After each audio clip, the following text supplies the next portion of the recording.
দেশের আর্থিক ব্যবস্থাকে আরও সহজ, দ্রুত এবং ডিজিটাল করতে বড় উদ্যোগের ইঙ্গিত দিলেন কেন্দ্রীয় অর্থমন্ত্রী নির্মলা সীতারমণ। লক্ষ্য একটাই, একবার কেওয়াইসি করলেই যেন সব জায়গায় তা গ্রহণযোগ্য হয়। অর্থাৎ ব্যাংক, শেয়ার বাজার বা মিউচুয়াল ফান্ড বারবার একই তথ্য জমা দেওয়ার ঝামেলা থেকে মুক্তি। Securities and exchange board of ইন্ডিয়ার ৩৮তম প্রতিষ্ঠা দিবসে বক্তব্য রাখতে গিয়ে অর্থমন্ত্রী স্পষ্ট করে বলেন, এখন সময় এসেছে একটি ইউনিফর্ম, সহজ এবং সম্পূর্ণ ডিজিটাল কেওয়াইসি ব্যবস্থার দিকে এগোনো। তিনি ওয়ান নেশন ওয়ান কেওয়াইসি ধারণাকে সামনে এনে বলেন, এই পরিবর্তন সাধারণ গ্রাহকদের অভিজ্ঞতাকে আমূল বদলে দিতে পারে। এখনকার পরিস্থিতিটা একটু বুঝে নেওয়া যাক। বর্তমানে একজন গ্রাহক যদি ব্যাংক অ্যাকাউন্ট খোলেন, শেয়ার মার্কেটে বিনিয়োগ করেন, মিউচুয়াল ফান্ডে টাকা রাখেন, তাহলে প্রায় প্রতিটি ক্ষেত্রেই আলাদা করে কেওয়াইসি করতে হয়। একই নথি, একই তথ্য বারবার জমা দিতে হয়। এতে সময় নষ্ট হয়, প্রক্রিয়া জটিল হয়, আর অনেক সময় গ্রাহকের আগ্রহও কমে যায়। এই সমস্যার সমাধান করতেই নতুন ভাবনা, একবার কেওয়াইসি সর্বত্র ব্যবহার। এই পুরো ব্যবস্থার নেতৃত্বে থাকবে securities and exchange board of India. কারণ সেবি ইতিমধ্যেই ডিজিটাল অবকাঠামো এবং বিনিয়োগকারীদের ডেটা ম্যানেজমেন্টে বেশ এগিয়ে। সেই অভিজ্ঞতাকেই কাজে লাগিয়ে একটি সাধারণ ও স্ট্যান্ডার্ড কেওয়াইসি ফ্রেমওয়ার্ক তৈরি করার পরিকল্পনা করা হচ্ছে। এই নতুন ব্যবস্থায় কি কি পরিবর্তন আসতে পারে? প্রথমত, একবার কেওয়াইসি সম্পূর্ণ হলে সেটি পোর্টেবল হবে। অর্থাৎ আপনি যদি এক জায়গায় কেওয়াইসি করেন, সেটি অন্য সব আর্থিক প্রতিষ্ঠানে স্বয়ংক্রিয়ভাবে গ্রহণযোগ্য হবে। দ্বিতীয়ত, পুরো প্রক্রিয়াটি হবে সম্পূর্ণ ডিজিটাল। কাগজপত্র, ফিজিক্যাল সাবমিশন এইসব ধাপে ধাপে কমে যাবে। তৃতীয়ত, নিরাপত্তার দিকেও বিশেষ গুরুত্ব দেওয়া হচ্ছে, কারণ একটি ইউনিফাইড সিস্টেমে বিপুল পরিমাণ ডেটা থাকবে, তাই সাইবার সিকিউরিটি আরও শক্তিশালী করতে হবে। অর্থমন্ত্রী আরও একটি গুরুত্বপূর্ণ বিষয় তুলে ধরেছেন, শুধু সেবি নয়, সব আর্থিক নিয়ন্ত্রক সংস্থাকেই একসঙ্গে কাজ করতে হবে, যেমন banking regulator, insurance regulator, pension regulator. সবাইকে দ্রুত এই একক কেওয়াইসি ব্যবস্থার সঙ্গে নিজেদের সিস্টেমকে মিলিয়ে নিতে হবে। তিনি স্পষ্ট বার্তা দিয়েছেন, এই কাজটি জরুরি ভিত্তিতে করতে হবে। এই পরিবর্তনে ফলে সাধারণ মানুষের কি সুবিধা হবে? বারবার কেওয়াইসি করার ঝামেলা কমবে, অ্যাকাউন্ট খোলা ও বিনিয়োগ দ্রুত হবে, ডিজিটাল প্রক্রিয়া সহজ হবে, গ্রাহকের সময় ও পরিশ্রম বাঁচবে। শুধু গ্রাহকই নয়, পুরো আর্থিক ব্যবস্থার ওপরেও এর প্রভাব পড়বে। লেনদেন দ্রুত হবে, সিস্টেম আরও স্বচ্ছ হবে, জালিয়াতির সম্ভাবনা কমবে, বিনিয়োগকারীদের সুরক্ষা বাড়বে। অর্থাৎ এই একটি পরিবর্তন পুরো ফাইন্যান্সিয়াল ইকোসিস্টেমকে আরও শক্তিশালী করতে পারে। তবে কিছু চ্যালেঞ্জও রয়েছে। বিভিন্ন সংস্থার আলাদা সিস্টেম এক করা, ডেটা সিকিউরিটি নিশ্চিত করা, প্রযুক্তিগত সমন্বয় তৈরি করা, এই বিষয়গুলো সামলাতে সময় ও পরিকল্পনা দুটোই দরকার। সবশেষে বলা যায়, ওয়ান নেশন ওয়ান কেওয়াইসি শুধু একটি নীতিগত পরিবর্তন নয়, এটি ডিজিটাল ভারতের দিকে আরও এক ধাপ এগোনোর পরিকল্পনা। যদি এই উদ্যোগ সফলভাবে বাস্তবায়িত হয়, তাহলে ভবিষ্যতে আর্থিক পরিষেবা ব্যবহার করা অনেকটাই সহজ, দ্রুত এবং ঝামেলামুক্ত হয়ে উঠবে। এখন নজর থাকবে কত দ্রুত এই পরিকল্পনা বাস্তব রূপ নেয় এবং সাধারণ মানুষের জীবনে কতটা পরিবর্তন আনতে পারে এই নতুন কেওয়াইসি ব্যবস্থা।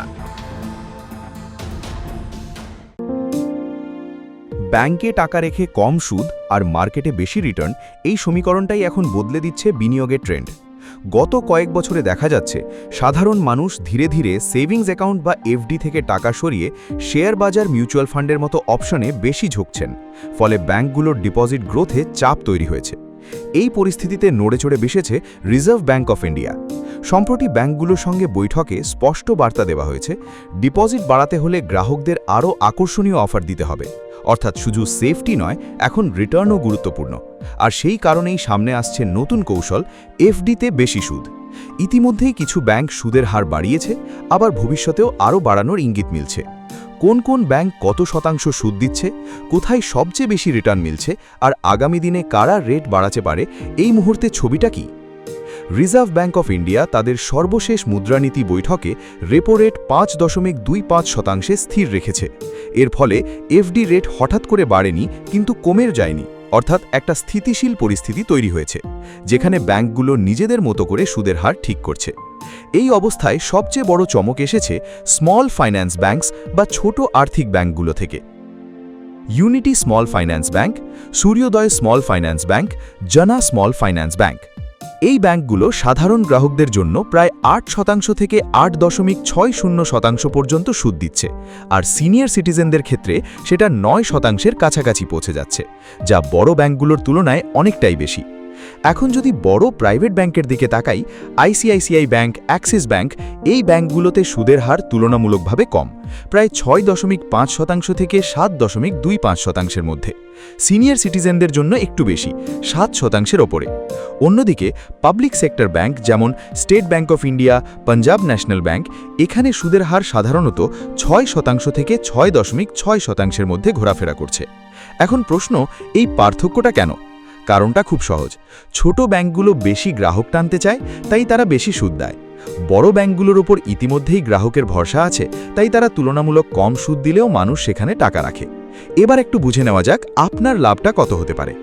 ধরা যাক আপনি 1 লাখ টাকা এফডি করলেন 1 বছরের জন্য। যদি সুদের হার 8% হয়, তাহলে বছরে প্রায় 8,000 টাকা সুদ পাবেন, আর যদি 8.6% হয়, তাহলে সেটা প্রায় 8,600 টাকা। সিনিয়র সিটিজেন হলে এই অঙ্কটা আরও বাড়বে। এবার যদি দীর্ঘমেয়াদে যান, ধরা যাক 1001 দিনের এফডি, যেখানে কম্পাউন্ডিং কাজ করে, তাহলে মোট রিটার্ন অনেকটাই বেড়ে যায়। অর্থাৎ শুধু সুদ নয়, সুদের ওপরও সুদ পাবেন। এই জায়গাতেই আসে স্পেশাল টেনিয়র। অনেক ব্যাংক 444 দিন, 1001 দিন বা 30-36 মাসের জন্য আলাদা করে বেশি সুদ দেয়। এই স্কিমগুলোতে সাধারণ এফডির তুলনায় বেশি লাভ হয়। এখন একটা গুরুত্বপূর্ণ বিষয়, নিরাপত্তা।